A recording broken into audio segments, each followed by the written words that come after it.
Well, it's summertime, and summertime often brings together people from here, there, and yon, particularly families.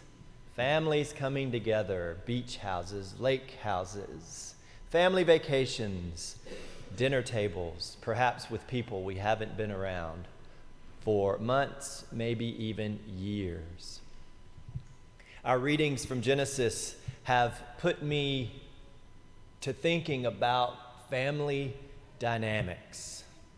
Family dynamics. I mean, think about it. Over the past several weeks, what are some of the things we've heard? Abraham, Sarah, family planning. Hagar, the other woman.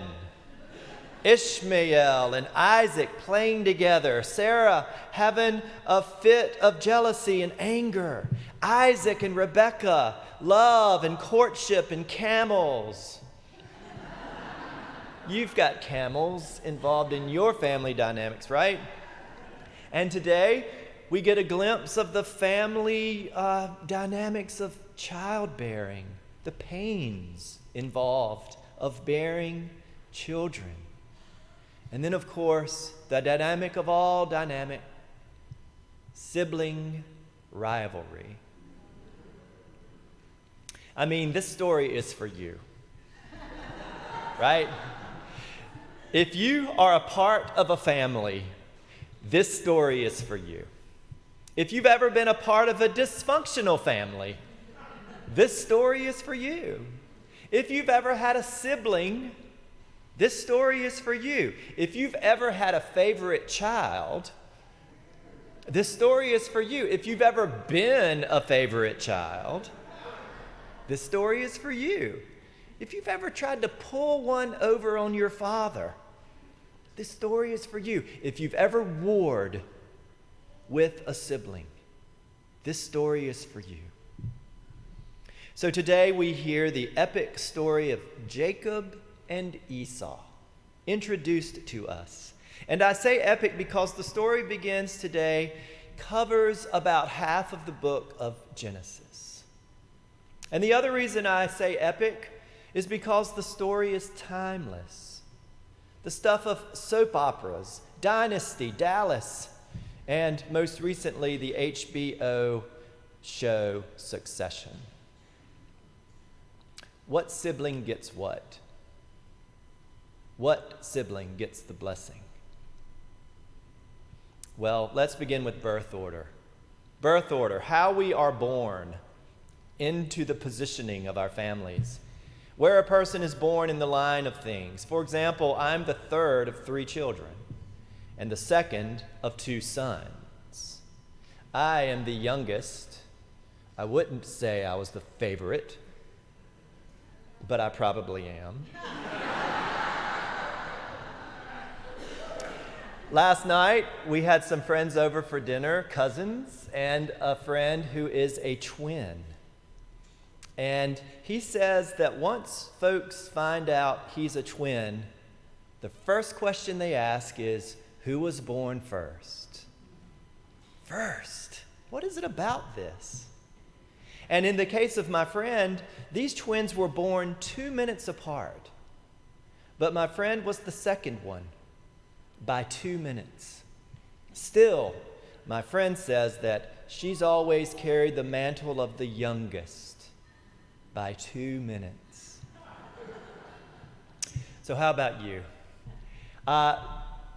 What I'm about to ask you to do, I'm going to say that it could be triggering or painful for you, so you get to pass if you want to. But I'd love for you to turn to a neighbor or a friend and talk about where you are in the birth order of things. And if it ever mattered, where are you in the birth order? And has it ever mattered? Go.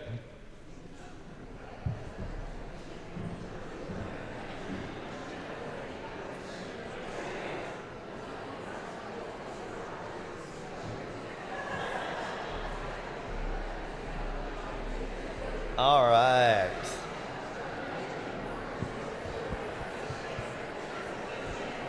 If you're just walking into the church, This is the sermon.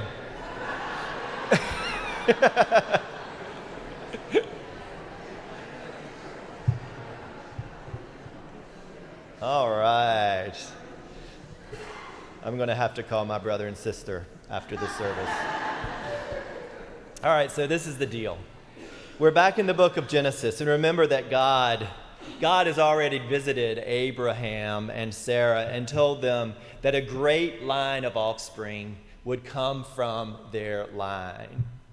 God says, I will bless you. I will give you my blessing. And ever since that moment, we've been hearing how God is making good on those promises. And at this point in the story, Abraham has died, but his son Isaac is carrying on the family name. And he has met and married his wife, Rebekah. And they continue the theme, that theme of being unable to conceive a child, until Isaac prays to God and asks God to allow her to conceive. And so she does. And then just to add another relevant dynamic, Rebekah's pregnancy is painful. It's troubling. And she is struggling.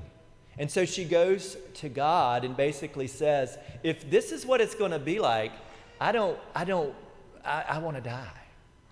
I don't want it to be this way. And so God goes to Rebekah goes to God. And then God begins to unpack what's going on, right? And God says, well, Rebekah, you're struggling because you're going to have twins. You're going to have twins. And then God begins to unpack, pull the thread a little bit more, and reveals information about these two kids that are in Rebekah's womb. God says that one will be stronger than the other. There will be a power dynamic. There will be division between the two. One other translation that I came across says that the children almost crushed each other inside of her. So, here we begin the epic tale. Now, eventually, Rebekah gives birth to her two sons, and as usual, we learn a lot about them by their names. Esau comes first, and Esau means hairy or the rough one. That will come into play later on down the road. And then comes the second one, Jacob, which means heel holder. So Jacob comes on the heels of Esau, already grabbing a hold of him. Esau first, then Jacob. The two grow up and fall into their different roles, stereotypes, you might say. Esau was a skilled hunter, and he worked in the fields, while Jacob was a quiet person who hung out in the tents. And again, I cannot help but recall my own story. My brother works in the fields, and I studied art and piano.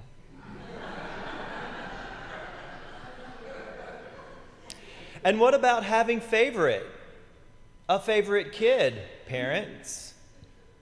What? Of course you don't have a favorite.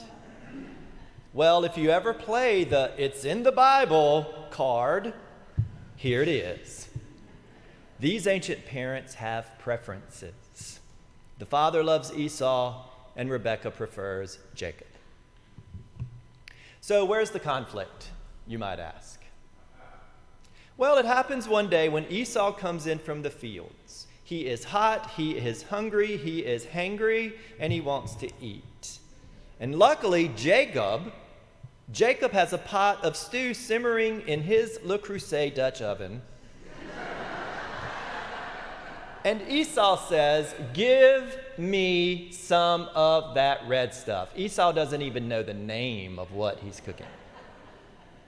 And I imagine Jacob saying, "Oh, you mean some of my lentil stew?" And Jacob says, "All right, I'll give you some." And again, Esau says, "I'm so hungry, I'm going to die." He's vulnerable. He's weak. And Jacob is observant, right? And Jacob says, I'll give you some of this, but first you have to sell me your inheritance, your birthright. And the older brother sells his birthright, as much as 3/4 of what might be his one day. He hands over to Jacob, the younger brother, maybe by 2 minutes. Now, to continue the drama, later in the story, you're not going to hear this next week. There is more story about Jacob and Esau, but the big thing that happens is that Rebekah and Jacob kind of go into cahoots together and devise a scheme for Jacob, not only to steal his birthright, but to steal his father's blessing, to take Esau's blessing. And you have to remember that to receive this blessing is to receive that security net of provision and power. So what gives? What's happening here? Jacob is rewarded for being a sneak. Well, as usual, you and I are called to look at the much larger picture, which for me has to do with that blessing. Back then, that blessing from the parent was a sign of God's presence and protection. To be blessed, favored by God, was something that was treasured and sought after. And to make a point of just how precious it was, the authors tell these stories that reflect the desire for the blessing. And Jacob is absolutely 100% desirous of God's blessing. Another thing that's happening here is that we're beginning to see how God is opening up the existing systems. God is upending the system. The first isn't always the favored one. Time and again, God's favor will be opened up, and the second kid gets the blessing. How can this be? But for me, where I most personally drop down in this story today, and what I'm hearing is about how these two kids, even before they were born, even before they know who they are already at war. A people divided. And I think this reflects our own nature and our own propensity to be divided, to be first, the desire for that blessing. But there's a difference, and this is an important difference. In the story that we hear of Jacob and Esau, there's only one blessing to go around. It's a zero-sum game. But in our life with God, there is not just one blessing or two. A blessing for you or me, a blessing for us or them. It's not like a stack of blessings that are out there like so many free samples given out at Costco. Those blessings run out. Not so with God. And this is why our reading is paired with another story today. Jesus tells the story of a sower that sows all these seeds on different kinds of soil. Some of the soil is rocky, and some of it's shallow, and some of it's deep. And clearly, some of the seeds find nourishment and they produce. But clearly, 3/4 of the seed don't produce anything. And I think this says something for us in our churches who worry so much about productivity. Even Jesus' words from Jesus' own mouth fall on deaf ears. But that's not the point of focus for us. That's not where we're supposed to land today. Not on the product. The focus for us is that the sower, Jesus, God, sows indiscriminately with abandon. Jesus is not the careful gardener like we might be, planting seeds 2 inches apart in carefully edited soil, knowing where each plant will grow. No, Jesus throws seed, blessing, every which way, all over the place. So our movement today of the God that we are coming to know is from an understanding of a God that's based in limitations to an image of God that is limitless. What if we put this parable of the seed scatterer beside our own lives today? What would we see? What does it say about us and how we sow our seeds and offer blessings? Well, it says that no matter how hard we try, we may not be able to force God's call into neat little rows. It says that it is futile to try to control the placement of every little seed, for God's love scatters. No patterns. To me, the parable is about Jesus' desire that even on the toughest soil, life just might dare to spring up. And that even in the weediest, driest of places, the good news might put down some roots and make life better for somebody. Somebody who's lost in the weeds or slipped between the cracks. Somebody who desperately needs to hear and receive a blessing. What is a blessing? Well, the word blessing comes from the word benediction. And when you break that word apart, it means to speak well of. A blessing is to speak well of. Jacob and Esau, all of us, don't we all want to be spoken well of? And maybe this is what is at the heart of all of our struggle. All of the division and the warring. Somebody somewhere just didn't hear those words of blessing enough. Somebody somewhere did not hear those words enough. You are lovely. You are beautiful. You are important. You are enough. So as we think about our sower in the story of bickering siblings, it might be good to ask ourselves, how am I being called to bless and be a blessing? What is the blessing that you want to give away? Where are you throwing it with abandon? Or where are you holding it back? Where are you setting free the blessing of God? Or in what ways are you trying to control where it lands? In what ways are you speaking blessing, wellness, and love into a divided and warring world? If the church is nothing else, it is a family. It is also a giver of blessings.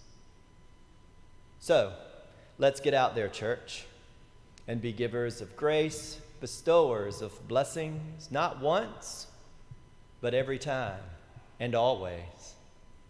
Not just to the strong, but to the broken. And not just to the first or even the second, but to the least, the last, and the lost. May you be blessed, saints of St. Paul's, and may you be a blessing to others. Amen.